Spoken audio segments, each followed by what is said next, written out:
for just one more. Go right up here in front. Hi, my name is Palmer. I go to the Shipley School, and I'm representing Vietnam and how they say hi in Vietnam. Thank you. All right, give yourselves a round of applause. Welcome to everyone. Thank you. Okay, so what we're going to do now is I'm going to have the chance now to introduce you to our expert speaker. Her name is Dr. Divya Balasubramaniam. She is an assistant professor of economics and Asian studies at St. Joseph's University. How many people know where St. Joseph's is? Yeah? So, along with Temple, it's one of the great universities in the city of Philadelphia. So when you're, in a couple of years, when you're starting to look at colleges, I hope you'll start to look at Temple and St. Joe's and Villanova, some of the really great universities that we have here in our city. So her current research, it focuses on drinking water. So she's an expert on water scarcity, but her focus her current focus is on drinking water and its implications for childhood health outcomes, its impact on women's empowerment and maternal and child health outcomes in developing countries like India. So what I'm going to do is I'm going to invite Dr. Balasubramaniam up here real quick, and I'd like you to give her a round of applause as she gets started with her presentation. Now, as she comes up, what I'm going to do is I'm going to ask, throughout her presentation, I want you to come up with really good questions. So she is our resident expert here today on water scarcity, and I'm sure that you'll all have a lot of questions about the topic. This is a new topic, and it can be somewhat of a complex topic. So I challenge you today, come up, as you're kind of listening to what she has to say, and come up with some really good questions as we're working here today, all right? Thank you so much, and I hand the mic over to Dr. Balasubramaniam.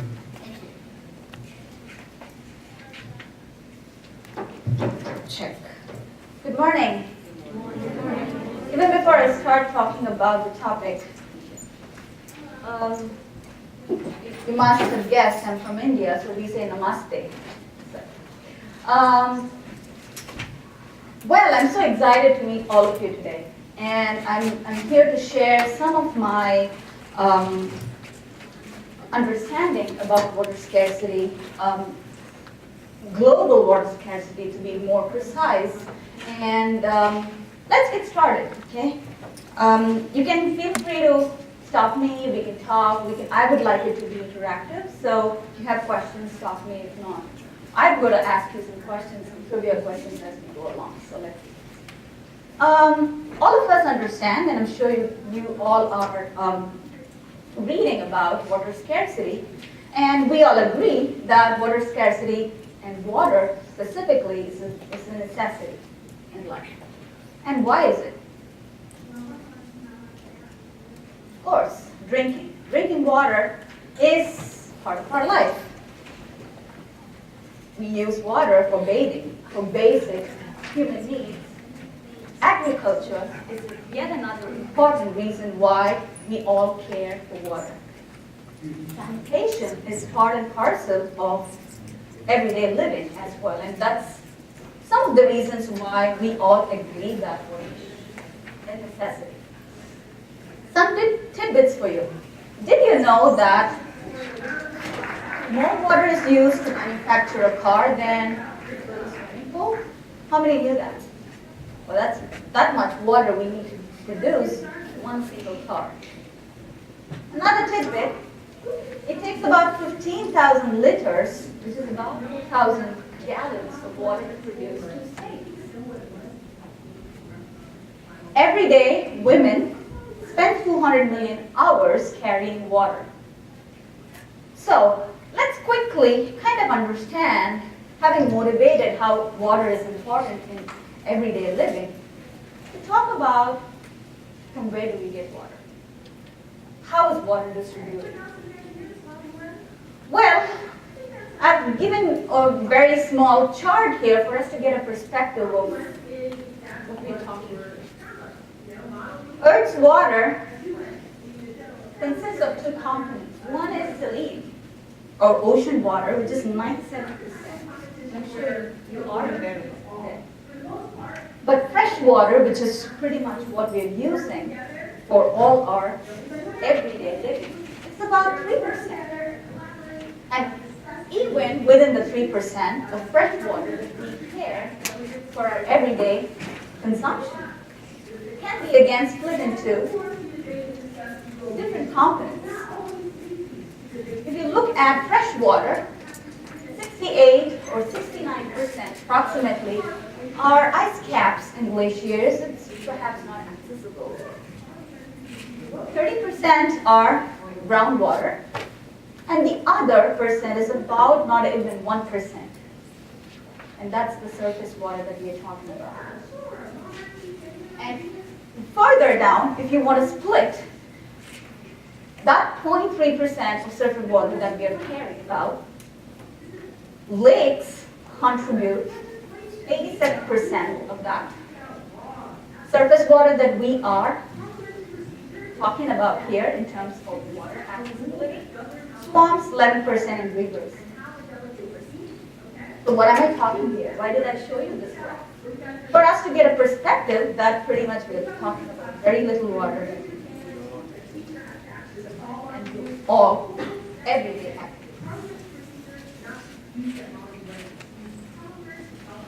This is a map that I thought maybe would be interesting for you to look at.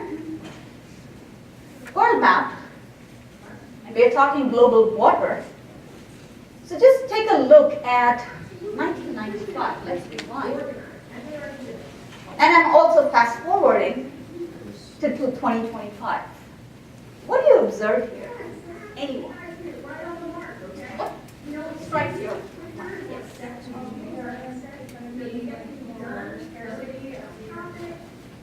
Excellent, excellent observation. Anything else? Yes.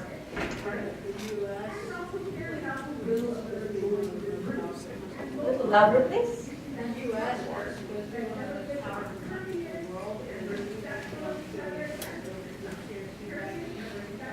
Excellent. Any other observation? Yes. I noticed very small countries like Africa, like on the western side, down to less than 10% in 1995, and in 2025 it's more than 40%. Awesome. And that's one reason why I thought it was a very, very powerful map that we all want to look at. Look at the U.S., where we all live. Right now, or 1995, we still 10 years past, we were withdrawing water as a reasonable percentage, given the size of the population. It was ranging between 10 and 20%. Fast forward, 2025, we already start seeing darker or yellow or brown, light brown, where it's about 40%. Fast forward it further, what would be your expectation? Maybe, right? Or even worse. That's why we're here to kind of have a discussion about what are some of the things that we, as responsible citizens, can do, and see how we can change, perhaps, the way the current situation is. Well, as a researcher, I have done some work in developing countries. And I'm going to share some of my observations with you during today's presentation. But all of us, we are in the most developed country in the world. And we don't necessarily feel the pressure or the stress of water yet. Although steps are taken to kind of be more aware about what could happen if we did not take the right steps now. But that's not the story in the developing world. More than 20% of the Earth's population lack clean and safe drinking water. What's the problem there? Most of the developing countries are also the ones who have a lot of population. Let's look at some of the facts. For many people in the developing world, water is a luxury. What do I mean by that? Because of the water stress, because of the population, or for various reasons, water is not necessarily something that you would expect to have on a daily basis at acceptable levels. The other problem is over 1 billion people And for over 1 billion people, water is a scarce part of their life. And the reason why we are all concerned is if this continues and if more demand is what we would expect, then we are really talking about the real problem of water scarcity. And that will keep growing. And unless it is checked, it's going to be a legal public health issue. So what is a critical question? We've talked about water scarcity. Let me formally talk a little bit more about water scarcity. How do we define what it means, what it is? And more than that, how are all of us going to be impacted by that situation? Water scarcity can be defined very broadly or very narrowly. Let me start with a broad definition. Very plainly put, water scarcity is a situation where we lack access to enough water, or there is a shortage of water. Meaning, 10 people want more demand, less supply. The bigger problem is it has negative impacts or detrimental effects on living things, not only all of us, but every living thing on Earth. That's the reason why we need to really do something about this. You may ask me, is there one single cause for water scarcity? What would be the answer? And if I told you there's one single, is that true or is that? Say that again. Awesome. Go ahead. Excellent. Excellent. Anything else? Yeah, go ahead. People make food for water. Excellent. Water is either in a far away place or people can't afford water. Excellent. Wow. Affordability. Natural disasters and people can't make the water. Wow. Good. Good one. Like not clean water. Not clean water. And the reasons could be plenty, as some of you mentioned. Yes, one more. Supply and demand, for sure. And we're going to talk about each of them. So there are many factors, and some of them we've already identified. Climate and geography can be a crucial factor that can play in the demand or availability of water. It could be that you have water, but if you don't have the proper infrastructure or the systems to kind of transport water to the people who need it, then it's going to be difficult to have.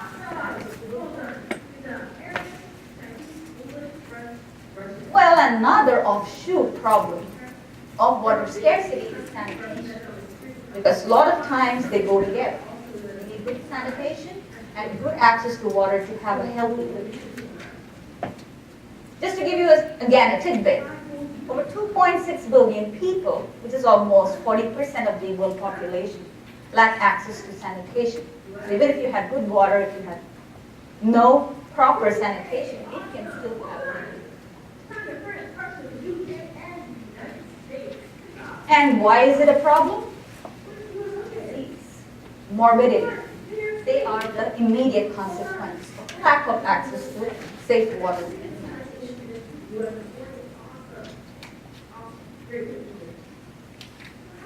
Did someone mention pollution? Perhaps. There could be different types of pollution that could be the culprit of water scarcity too. Sewage, which is the most common, where you have, pollutants entering streams of fresh water and then creating negative impacts on that water, to be more simple. Pesticides and fertilizers.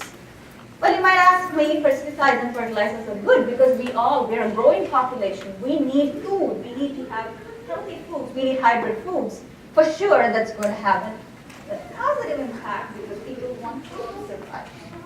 But the negative side, if you do it or overdo it, it's going to create negative impacts in terms of pollution.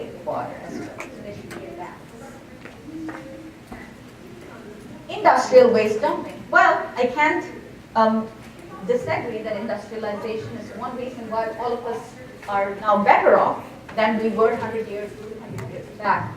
But again, the issue someone mentioned here, overuse of resources. So as long as there is a balance, and that's going to get that any overuse is going to start creating negative effects. And finally, high levels of any pollutants like arsenic and fluoride can also have a negative impact on water scarcity. Now we talked scarcity very broadly, but we can actually categorize scarcity itself into two forms. One, physical scarcity, and the other has to do with economic scarcity. And let's see what that means. Physical scarcity is basically you don't have water. You just can't get enough water where you live. And that usually happens when we have more people wanting it than less. But it could also be based on some of your observations, overuse or overmanagement. And not going any far in the developing world, even within our country, the Colorado River Basin in the United States is a classic where we do have water, but the concern that we have right now is overuse.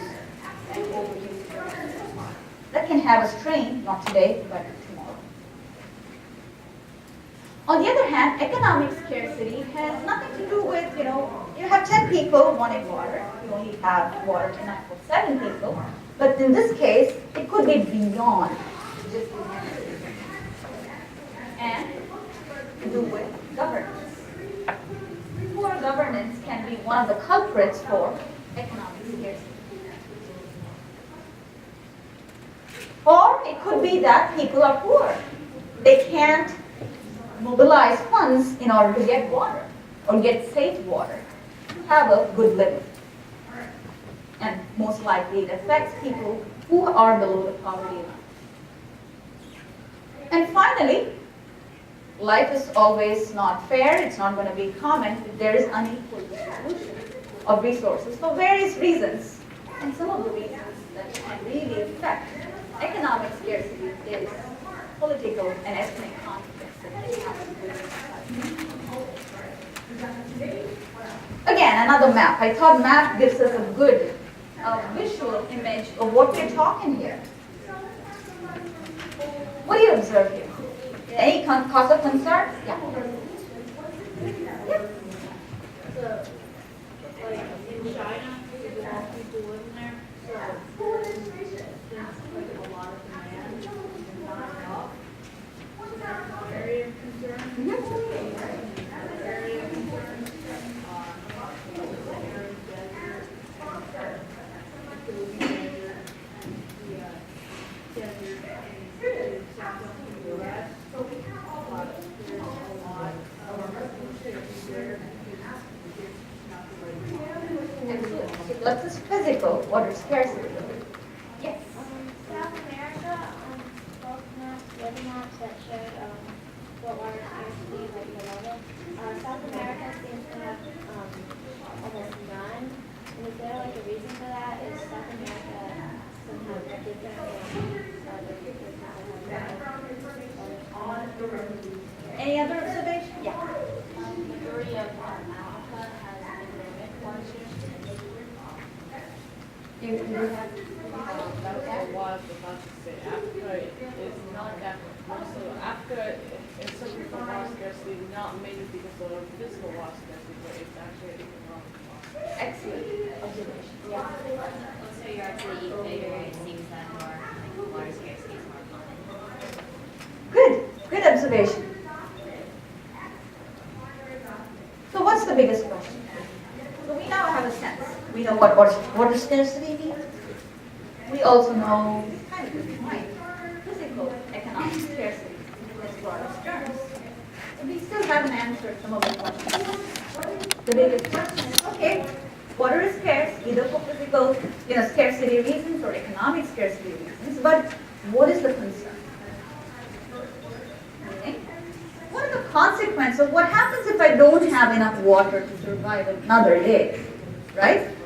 And that's why we are all here to kind of talk about it. So my question to you is very basic. So let's not go to the developing world, let's not go anywhere. Just tell me, have you ever been sick from drinking contaminated water? Or if not, if yes, okay. If not, still okay. So do you know anyone or someone who you know who suffered from drinking bad water? Mhm. Okay, awesome. Yes.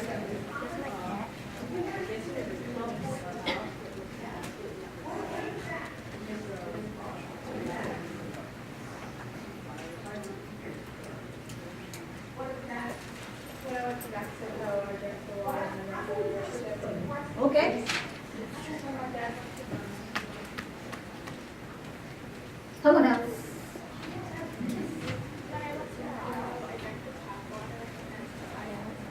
Okay.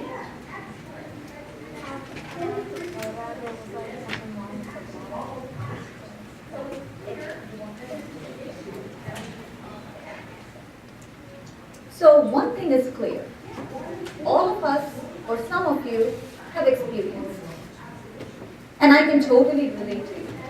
When I went back last summer to my home country, India, I had to be really, really careful what kind of water I was going to be drinking. Bottled water or boiled water, because you can't just take water out of tap like we could do here in order to feel safe while drinking water. So I can totally relate to all your experiences, all your friends, your family's experiences. It's a fair enough assumption, but I think more treatment is required if you really wanted to save in terms of drinking water. But that's a good observation. So what am I talking here? Ultimately, most of your experiences told me one thing. You were sick by drinking water, or not taking care of the fact that it was safe water.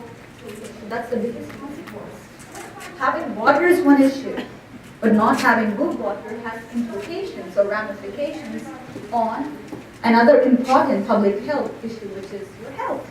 If you're not healthy, how are you going to be going to school and be productive in school? Or what happens to people who go to work? They can't be productive. So it has a lot of health consequences. Again, to give you some statistics, at any given time, 50% of the world's hospital beds, I believe, are occupied by patients suffering from diseases that are caused by drinking or bathing in dirty water. And that's a huge number, right? In developing countries like Brazil, Kenya, India, 80% of the illnesses are linked to dirty water. And that's again a huge number. So more than talking about just water scarcity, what's boomeranging or what is more of concern is its impact on health. The World Health Organization estimates that 80% of all the sicknesses in the world is attributed to unsafe water and sanitation. The leading cause of deaths among children, and children are our future, are related to unclean water. And about 5,000 children die every day out of diarrhea.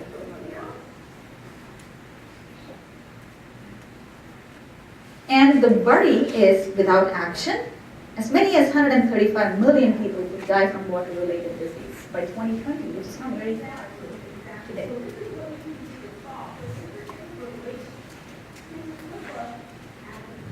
Health is one issue. You're not going to be productive. If you're sick, you can't do your best. But for some of the children in developing world, they can't even go to school. And what is the consequence of that? Girls, especially in the developing world, carry water in jugs that weigh 20 kg, which is about 40 pounds in their heads, for long periods, which has physical impact on their house.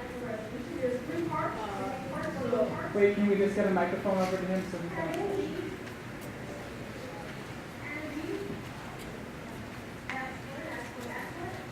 So, why don't the boys carry the water? Say it again?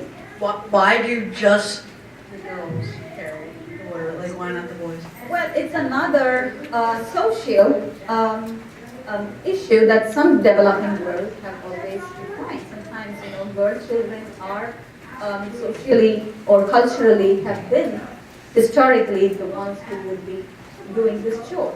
Because, again, going back to the idea of social norms in some of the countries, and I can tell you for a fact, because I come from India, the past 50, 60 years, things have changed. Like you see me, I'm a girl, and I've been, I've had education, I've had the opportunity to come to a developed country like the United States to be furthering my productive skills.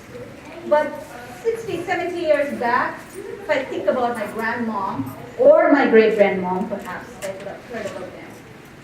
Things were very different. They were confined to the household. And it was socially the norm that women were constrained to the house and doing most of the household. That could be perhaps one of the reasons why girls specifically are assigned.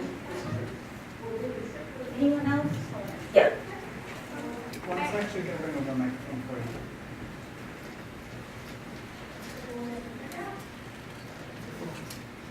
I actually noticed that most of the people in the countries that are facing water scarcity, the people that are trying to stop it are mostly women who are getting involved in the organizations.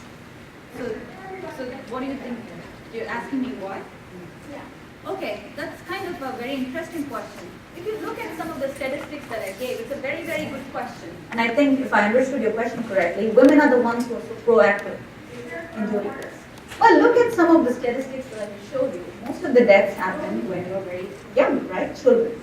And moms are the ones who are caretakers of young children, right? At their primitive or at their early growing stage.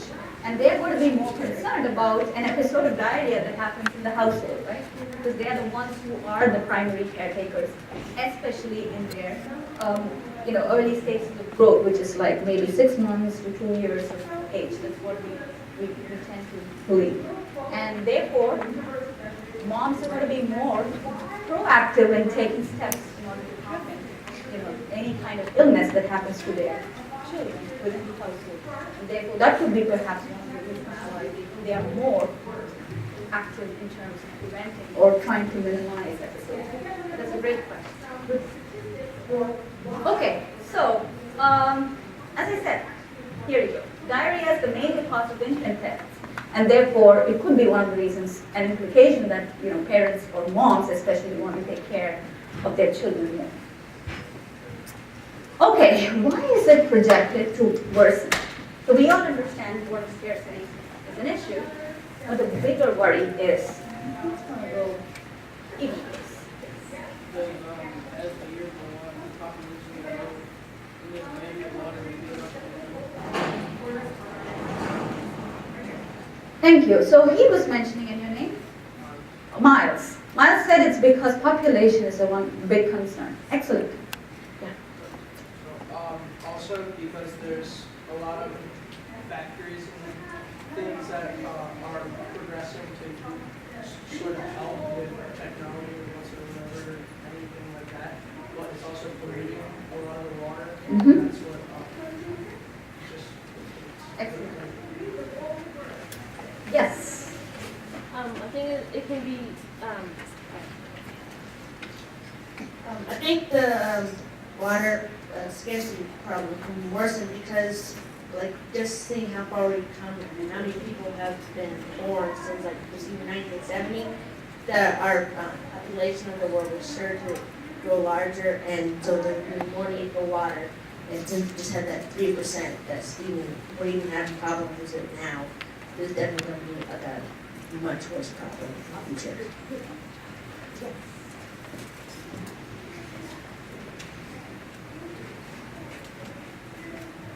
I think water scarcity is projected to worsen because of the overuse of the water, because as you saw in like one of your charts, the United States, we have enough water now, and when like I think 2025, if like our country was in water scarcity. So.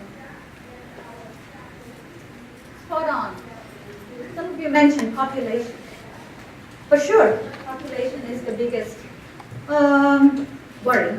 Not to say that we shouldn't grow, but that's a huge concern, which means you're putting in more people to demand water, which means we should have the means to supply it. But if the rate at which we grow, meaning when population grows, is outstripped by the supply that we can create, that's a huge issue. But let's see in what ways an increasing world population affects water consumption. Yes. So the population is going to increase, but the amount of water we have isn't that. Yes. Good thinking. Could you have them say it one more time into the mic, please? So the population is going to increase. So the population is going to increase, but the amount of water we have isn't. And do you remember the first graph that I showed you, the chart, where I said only 3% of water is fresh water, and we are dealing with that 3% to help the entire world get its water supply, right? And that's not going to change, and that's the huge concern. And some of you already mentioned that population is one, for sure, so it's outstripping the supply. But look at this. When people or the population grows, it's going to strain other sectors. We need more food. The agriculture sector is still going to need water in order to satisfy the growing population, and that's the bigger problem. More people, every individual needs water. Again, there is an estimate that a typical day should have about 7.5 liters of water per person in order for the person to be staying healthy. 7.5 liters is about 2 gallons of water that I'm talking about, so basically. If you have more people, every individual needs 2 gallons. You add them up, so you get a picture. Agriculture still is the largest sector needing water because of food. It could be because of growing population in order to feed the growing population. And it's also projected again, not very far off from now, 10 years, domestic consumption is also expected to grow because of growing population. Industrialization, someone talked about industrialization, it's going to be part of this whole because we need to look for more techniques, we need more technological advancement in order to help ourselves grow up or go up the standard of living ladder, and which means industry is also going to be a part of this world. Sure. So in like the urban areas, there's more people, and so you would think that water would be harder to provide. But I've read places that in rural areas, it's actually more expensive to provide water than in urban areas. And why is that? To a large extent, it could be because most of the rural areas are the ones which has agriculture, right? So it's going to be pricier. So that's the biggest sector using up the water need. And in urban cities, I can't say it is going to be perhaps cheaper, but the growing population only puts more pressure in the urban areas. But I would imagine that agriculture being the largest drawing source for this water could be one of the reasons why it might be so expensive for people to get, because there is again competition. Good one. Yes. And normally cities are located next to rivers or a source of surface water. Say that again?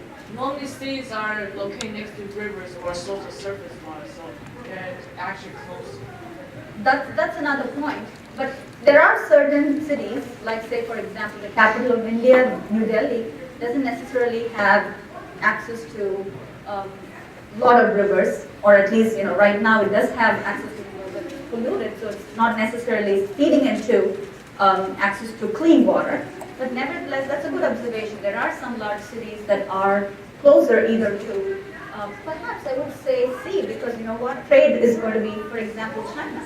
Most of the cities are in the coastal areas, but the reason for that is trade, international trade being the attractor for most of the urban cities. So what is the relationship of poverty and clean drinkable water?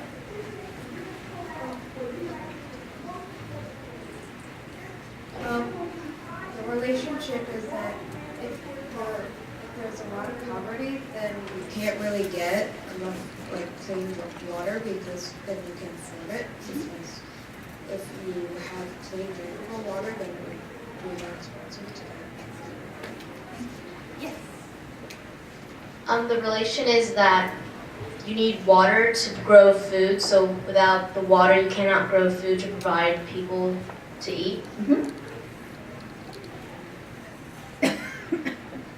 Just to give you another graph, I love graphs, and I think it's a visual impact, right? So to get a picture. If you look at this, this is a graph that tells us average daily water use per person, okay? Of course, this is not an updated, but nevertheless, to kind of give us a sense, about 600 liters of water is what every average person in the United States uses. And it goes up to almost 0%. But one thing that you would observe here is that people who live in the most developed world are the ones who will get to have more per person liters of water every day. And most of the developing worlds are in the 100 or less than 100, 200 range of liters per person. And we also know that most of the developing countries are the ones who also face the problem of poverty. And someone, as you mentioned, affordability could be the issue. That's why is more of a concern for poor people than for rich people.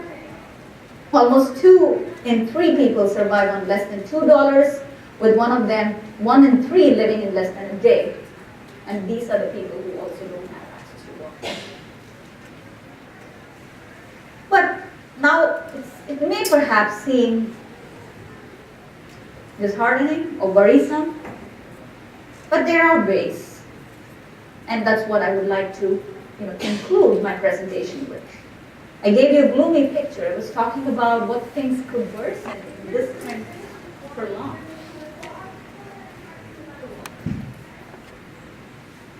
What are some of the ways, but as responsible citizens, we can kind of work around this issue? So this is an issue that perhaps we work with what we have. Use less water is what I kind of put as a broad topic, but do you have any ideas? Yeah.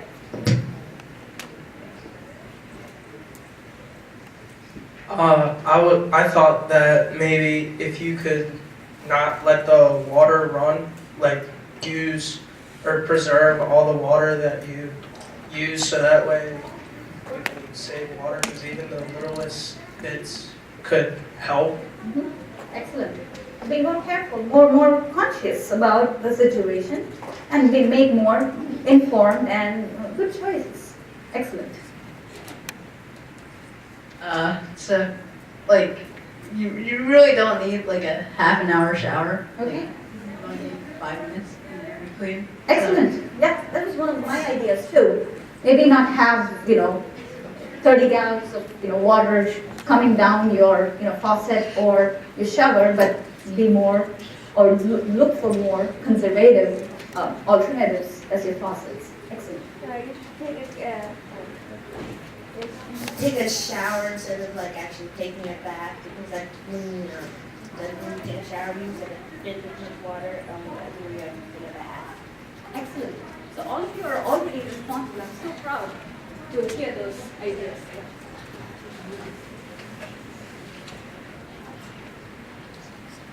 Speaking of showers, instead of keeping the water on the whole time, you can turn it off every once in a while. Excellent. One more. Yeah.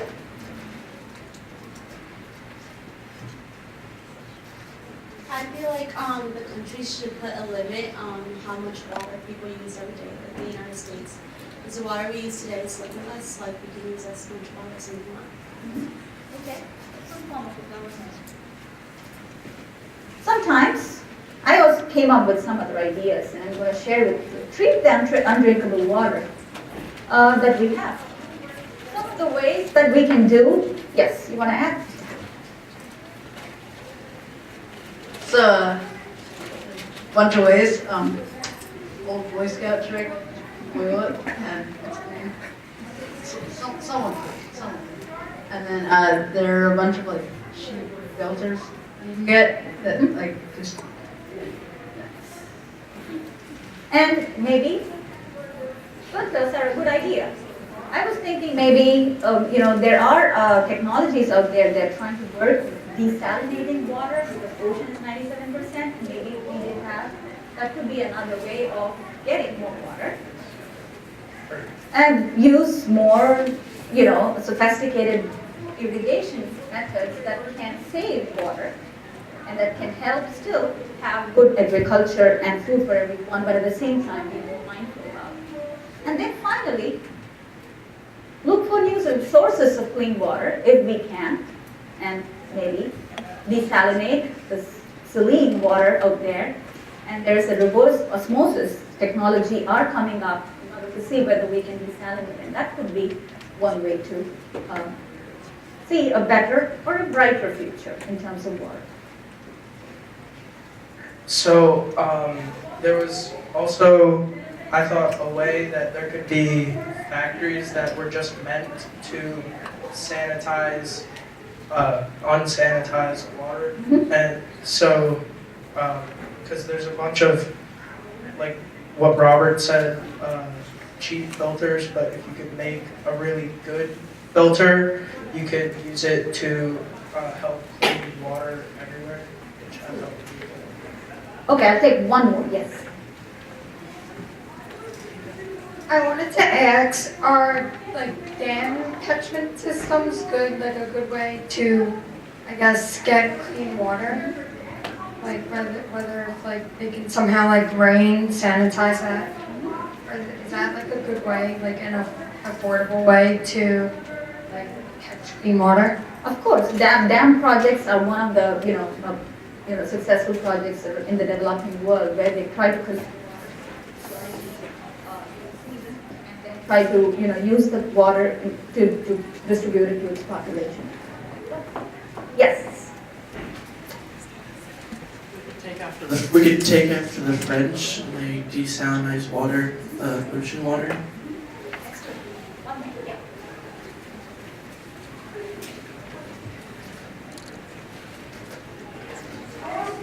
All the water that we let go down the drain, we can recycle that water to make it usable again. Excellent.